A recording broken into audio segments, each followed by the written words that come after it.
Siva, terima kasih ya kamu sudah datang.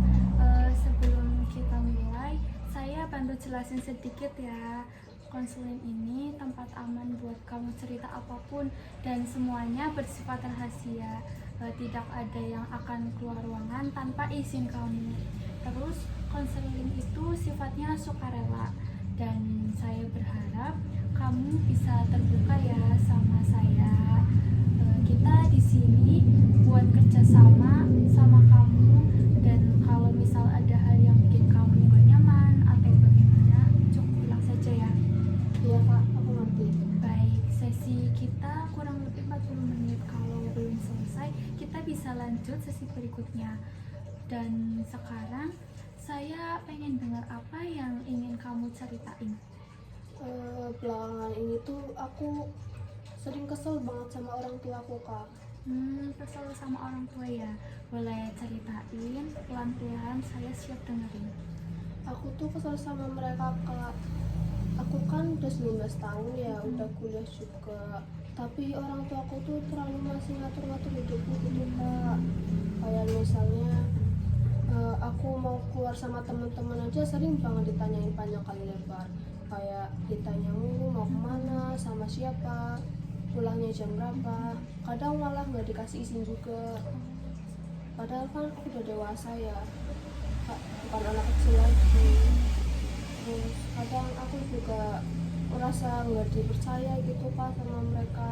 Apalagi kalau ada acara kampus ya sampai sore, mereka tuh seringnya nelpon berkali-kali gitu kak, nanyain mulu aku ada di mana. Rasanya agak greget gitu kak, soalnya teman-temanku aja nggak ada yang ditanyain sedetail itu gitu loh sama orang tuanya. Aku ngerti sih mereka sayang sama aku, takut aku kenapa-kenapa, tapi kadang aku jadi capek sendiri. Kayak kebebasan aku tuh terbatas banget. Kadang aku jadi mikir apa aku salah ya kalau pengen lebih bebas. Terus aku pengen banget bisa kayak teman-teman gitu, jalan nongkrong ikut kegiatan tanpa harus ditanyain, tanpa harus merasa bersalah ataupun dimarahin. Aku juga sering banget bandingin diri sendiri aku bandingin Sama diri teman-teman sendiri ya. gitu ya? Iya, yang orang tuanya tuh lebih santai gitu kak.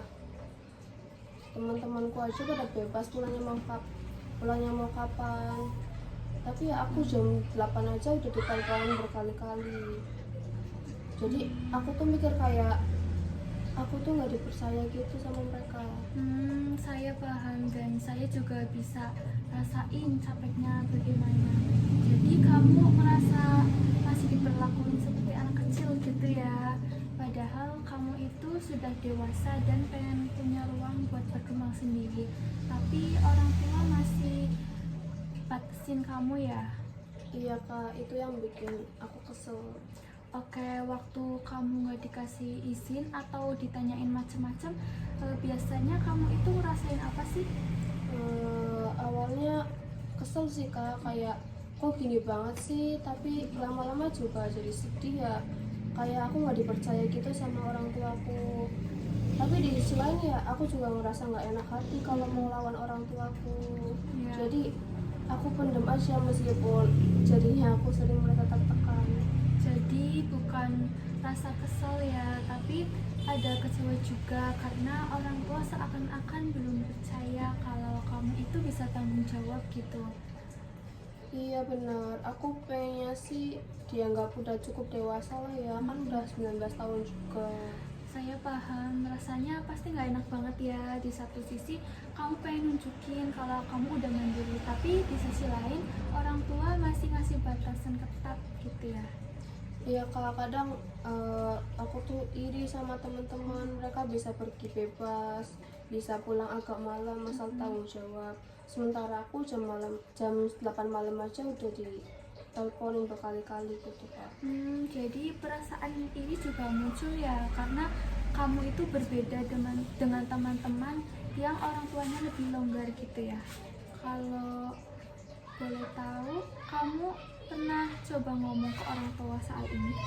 Pernah sih kak, tapi ya jawaban mereka ya gitu-gitu aja. Terus katanya mereka takut aku terbawa arus yang nggak baik gitu. Padahal kan aku bisa jaga diri. Iya, gitu ya. Jadi kamu udah berusaha ngomong tapi responnya bikin kamu tambah kesel gitu ya. Kalau dipikir-pikir sebenarnya apa sih yang kamu harapkan dari orang tua? Paling enggak ya mereka bisa lebih percaya lah ya sama aku, kayak maksudnya aku kan nggak macem-macem ya, kuliah ya kuliah, kalau main juga sama teman-temanku yang mereka kenal gitu kak. Aku kan kuliah dekat ya, nggak ngerantau juga. Terus aku juga ngenalin teman-temanku ke mereka, tapi ya tetap aja kadang orang tua aku nggak percaya gitu. Oh, begitu. Jadi sebenarnya kamu itu nggak minta kebebasan sebebas-bebasnya ya, tapi lebih ke dikasih kepercayaan gitu ya. Iya benar kak. Saya ngerti kadang orang tua tuh punya rasa khawatir yang gede banget sama anaknya. Bisa jadi mereka masih menganggap kamu anak kecil karena saking sayangnya ke kamu. Tapi saya juga ngerti posisi kamu yang pengen lebih dipercaya. Iya sih, kadang aku juga mikir gitu, tapi ya rasanya nggak enak gitu kak. Oke, baik, nggak apa-apa. Perasaan kamu valid kok. Sekarang kita coba gali pakai teknik identifikasi pikiran otomatis ya. Jadi saat orang tua banyak nanya atau nggak memberi izin, biasanya pikiran yang muncul di kepala kamu itu apa? Biasanya sih aku langsung mikir kayak orang tua aku tuh nggak percaya aku, atau mereka tuh anggap aku masih kecil gitu kak. Oke, pikiran otomatis seperti itu wajar muncul saat kita merasa tidak dipercaya. Terus menurut kamu ketika pikiran aku dianggap anak kecil itu muncul, apa dampaknya ke perasaan kamu? Jadi makin sedih, makin kesel gitu. Kadang aku jadi sering bandingin diri aku sendiri sama teman-teman yang lebih bebas gitu kak. Nah, bagus, kamu sudah bisa mulai melihat hubungannya. Ini inti dari CBT, yaitu dimulai dari pikiran negatif, lalu ke emosi negatif, lalu ke perilaku tertentu. Sekarang kita coba cek realitasnya ya. Menurut kamu, apakah 100% benar bahwa orang tua kamu itu menganggap kamu masih kecil atau ada kemungkinan lain? Mungkin mereka takut aku kenapa-napa gitu kak. Mereka overprotective sih orangnya. Nah, itu dia. Kalau kita lihat ada dua kemungkinan. Yang pertama, mereka menganggap kamu belum dewasa, dan yang kedua, mereka sayang dan khawatir berlebihan sama kamu. Terus, menurut kamu yang mendekati yang nomor berapa? Kayaknya nomor 2 sih kak. Kayak yang kedua itu mereka tuh gampang khawatir gitu kak. Oke, kita sebut cognitive reframing, yaitu melihat situasi dengan sudut pandang alternatif. Kalau kamu lihat situasinya dari kacamata orang tua yang sayang dan khawatir, bagaimana perasaan kamu? Ya rasanya nggak senegatif kalau mereka mikir nggak percaya sih, tapi tetap aja aku pengen lebih dipercaya gitu. Betul, itu valid. Sekarang kita masuk ke perilaku adaptif. Hal yang bisa kamu lakukan supaya kebutuhan kamu itu, yaitu dipercaya, bisa tersampaikan tanpa memicu konflik dengan orang tua. Menurut kamu, apa perilaku kecil yang bisa memunculkan tanggung jawab kamu? Mungkin aku bisa kasih informasi yang jelas kalau aku mau pergi dan pulang sesuai waktu yang aku bilang. Oke, udah bagus. Itu namanya behavioral experiment dalam CBT, yaitu membuktikan sesuatu lewat tindakan kecil dan konsisten. Kalau kamu lakukan izin dengan jelas, pulang dengan waktu, komunikasi lancar, apa kemungkinan respon orang tua setelah kamu melakukan seperti itu? Mungkin lama-lama mereka bisa percaya sih, mungkin mulai lebih longgar gitu kan. Nah, itu tujuan kita. Jadi, bukan mengubah orang tua secara instan, tapi mengubah pola interaksi sehingga kepercayaan itu tumbuh pada kita. Dan ini cara yang paling efektif buat kompromi dengan orang tua tanpa harus melawan. Kita sebut ini komitmen kecil. Contohnya itu kayak tadi yang saya bilang, izin dengan jelas, lalu kalau ada perubahan rencana kasih kabar, terus pulang sesuai waktu yang kamu janjikan di awal.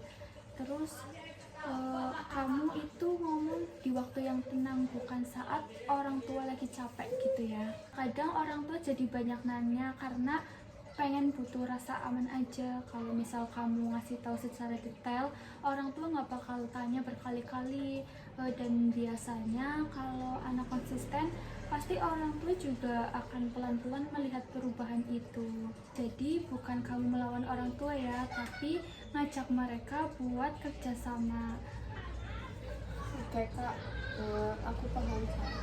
Oke, jadi dari cerita kamu hari ini, saya menangkap bahwa kamu merasa kurang dipercaya sama orang tua kamu, dan kamu itu membandingkan diri sendiri dengan teman-teman.